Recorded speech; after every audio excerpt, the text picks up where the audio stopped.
사도신경 하심으로 2022년도 5월 4일 수요일 온라인 아침 기도회 하나님께 올려드리겠습니다. 전능하사 천지를 만드신 하나님 아버지를 내가 믿사오며 그 외아들 우리 주 예수 그리스도를 믿사오니 이는 성령으로 잉태하사 동정녀 마리아에게 나시고 본디오 빌라도에게 고난을 받으사 십자가에 못 박혀 죽으시고 장사한 지 사흘 만에 죽은 자 가운데서 다시 살아나시며 하늘에 오르사 전능하신 하나님 우편에 앉아 계시다가 저리로서 산자와 죽은 자를 심판하러 오시리라. 성령을 믿사오며 거룩한 공회와 성도가 서로 교통하는 것과 죄를 사하여 주시는 것과 몸이 다시 사는 것과 영원히 사는 것을 믿사옵나이다. 아멘. 찬송가 570장 찬송하시겠습니다.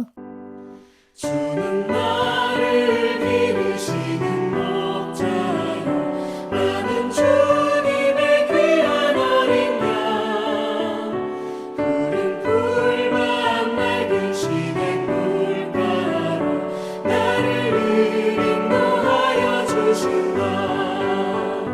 주는 나의 좋은 목자 나는 그의 어린 양 저를 따라 꼴을 먹여주시니 내게 부족함 전혀 없어라. 예쁜 새들 노래하는 아침과 너를 비키는 고음 학원에 사랑하는 나의 목자 음성이 나를 언제나 불러주신다. 주는 나의 좋은 목자 나는 그의 어린 양 저를 따라 꼴을 먹여주시니 내게 부족함 전혀 없어라. 못된 짐승 나를 맺지 못하고 거친 비바람 삼지 못하리. 나의 주님 강한 손을 펼치사 나를 주야로 지켜주신다. 주는 나의 좋은 목자 나는 그의 어린 양 저를 따라 꼴을 먹여주시니 내게 부족함 전혀 없어라.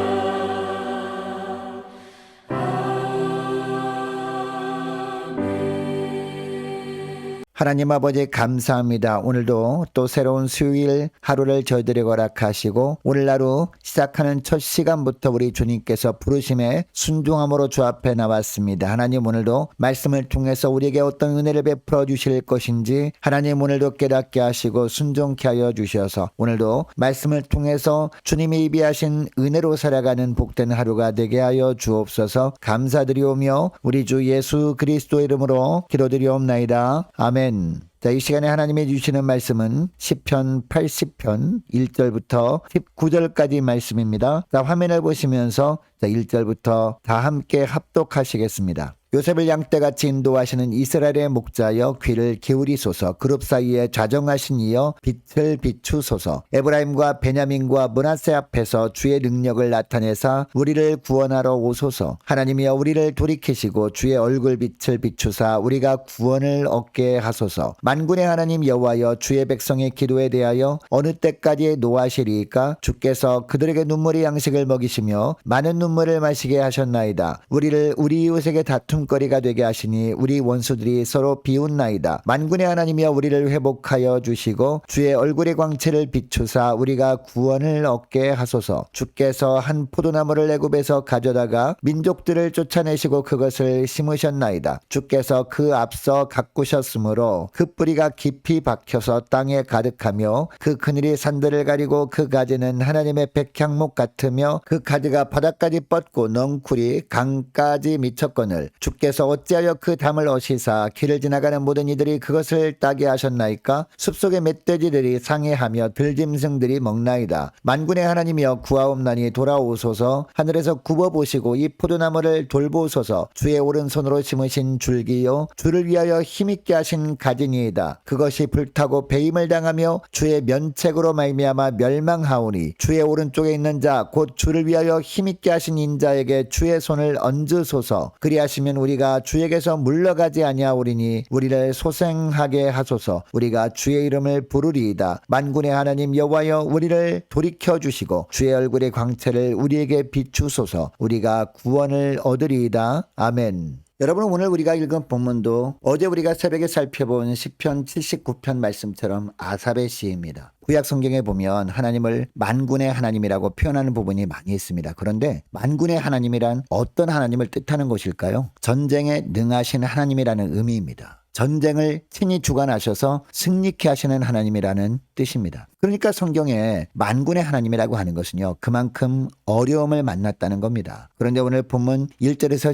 19절까지의 말씀을 보면 만군의 하나님이라는 문장이 4번이나 나옵니다. 이 4절을 먼저 보면 만군의 하나님 여호와여 주의 백성의 기도에 대하여 어느 때까지 노하시리까 라고 합니다. 7절에도 보면요, 만군의 하나님이여 우리를 회복하여 주시고 라고 합니다. 또 14절 말씀에도 보면 만군의 하나님이여 구하옵나니 돌아오소서. 하늘에서 굽어보시고 이 포도나무를 돌보소서라고 합니다. 19절 말씀도 보면 만군의 하나님 여호와여 우리를 돌이켜 주시고 주의 얼굴의 광채를 우리에게 비추소서. 우리가 구원을 얻으리이다 라고 합니다. 여러분, 이처럼 만군의 하나님 여호와라고 4번이나 반복해서 하나님을 부르면서 기도한 것을 보면 정말 위급한 상황에서 기도를 했음을 우리는 알 수 있습니다. 그리고 하나님은 이 기도에 응답해 주십니다. 그러면 만군의 여호와 하나님이라는 고백이 또 어떤 의미이길래 이처럼 만군의 여호와 하나님이라는 고백을 들으시고 하나님께서 우리의 삶을 책임져 주실까요? 첫째로 주님은 나의 목자라는 의미입니다. 자, 1절을 보면 요셉을 양떼같이 인도하시는 이스라엘의 목자여 귀를 기울이소서라고 합니다. 시편 기자는 하나님을 이스라엘의 목자라고 고백하고 있습니다. 그리고 1절 하반절을 보니까 그룹 사이에 좌정하신 이로 부르고 있습니다. 여러분, 하나님을 목자로 부르는 이유가 무엇일까요? 하나님의 양들인 이스라엘 백성들이 유일하게 의지하며 따라야 할 분이 누구인가를 분명히 알고 있었기 때문입니다. 여러분, 우리가 잘 아는 시편 23편의 말씀처럼요, 하나님의 백성들이 양들이고 하나님의 목자라면 백성들은 당연히 어떤 삶을 살아야 합니까? 하나님께서 이끄시는 대로만 따르는 그런 삶을 살아야 합니다. 그리고 하나님만을 의지하며 살아야 하는 것입니다. 자, 1절 하반절에 나오는 그룹은요, 하나님의 보좌를 지키는 천사를 말합니다. 그러니까 그룹 사이에 좌정하신 이라고 하는 것은 어떤 의미냐? 하나님의 자녀들이 하나님을 향해서 주님은 나의 목자라고 고백하면 하나님께서 천사들을 동원까지 하시면서 도와주신다는 겁니다. 자, 2절에 보면 에브라임과 베냐민과 므낫세 앞에서 주의 능력을 나타내사 우리를 구원하러 오소서라고 합니다. 여러분, 에브라임과 므낫세는요, 북이스라엘에 속한 지파들이었거든요. 이것을 보면 시편 80편은 아수르의 침략으로 북이스라엘이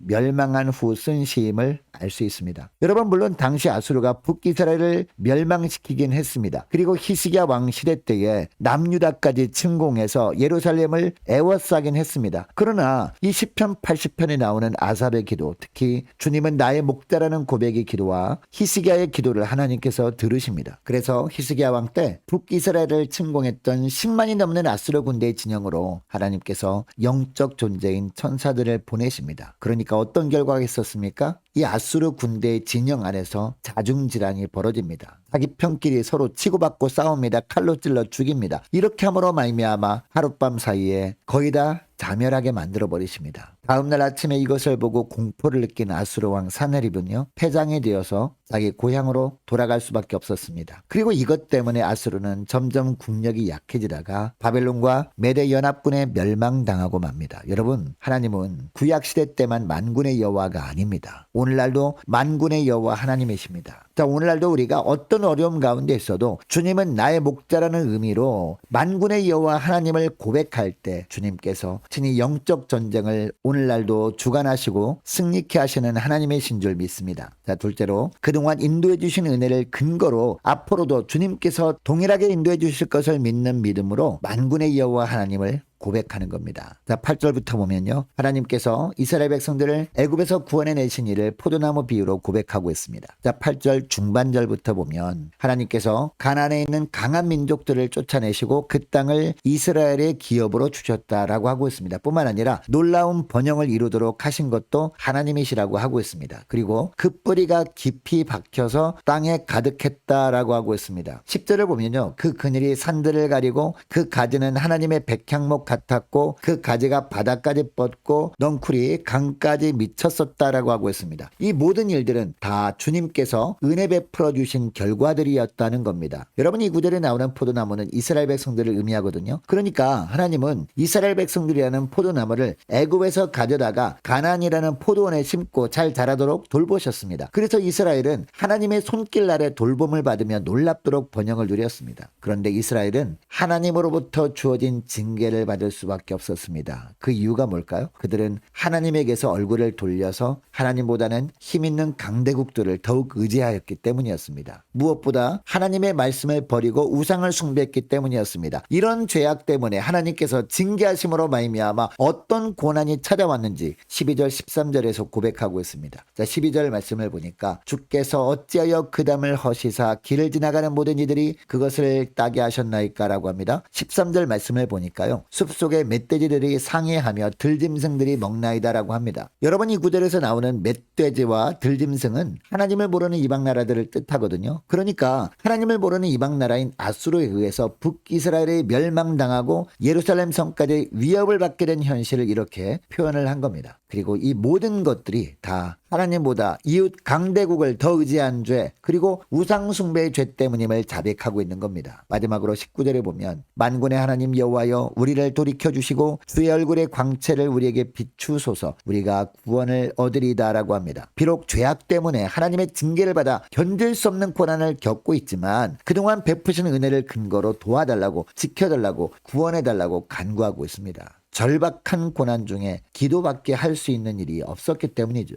여러분, 오늘날 우리 그리스도인들은 오직 하나님 때문에 번성하고 하나님 때문에 풍요의 복을 누릴 수 있습니다. 그러나 하나님의 돌보심을 거두면 하루아침에 몰락할 수밖에 없는 연약한 존재가 바로 우리들입니다. 그러므로 우리는 오늘도 어떤 삶을 살아야 할까요? 그동안 은혜로 인도해 주신 하나님만을 신뢰하는 믿음으로 살아야 할 줄로 믿습니다. 그리고 오늘 하루도 앞으로도 주님께서 동일하게 인도해 주실 것을 믿고 만군의 하나님만을 고백하며 하루를 시작해야 할 줄로 믿습니다. 저 오늘 말씀을 기억하며 이 시간에 함께 기도할 때 이렇게 기도했으면 좋겠습니다. 하나님, 해결할 수 없는 어떤 시련 속에서도 낙담하지 않고 주님은 나의 목자이신 만군의 여호와 하나님이심을 고백하며 주님 앞에 엎드리게 하옵소서. 하나님, 무엇보다 그동안 인도해 주신 은혜를 근거로 앞으로도 주님께서 동일하게 인도해 주실 만군의 여호와이심을 고백하며 주님께 엎드릴 때 주님의 시간에 주님만의 방법으로 주님께서 친히 고난의 수렁에서 건져주심을 보게 하옵소서. 간절히 기도하길 원합니다. 계속 기도할 것은 오늘 수요 예배를 위해서 함께 기도하길 원합니다. 자, 오늘도 죄악 가득한 세상에서 구별된 삶을 살게 하옵소서. 간절히 기도하길 원합니다. 많은 환우들 위해서 기도해 주시기 바라고 특별히 이태영 집사님 위해서 함께 기도하길 원합니다. 청년들의 믿음 회복과 청년들의 앞날을 위해서 함께 기도하길 원하고요. 유초등부 중고등부 예배 회복을 위해서 함께 기도하길 원합니다. 군복무 중인 이시훈 형제를 위해서, 우리 성사님들 가정을 위해서, 나라 민족을 위해서, 우리 함께 가는 교회 앞날을 위해서 함께 기도하길 원합니다. 저와 여러분이 가지고 나온 기도 제목을 놓고 우리 함께 기도하길 원합니다. 기도하겠습니다.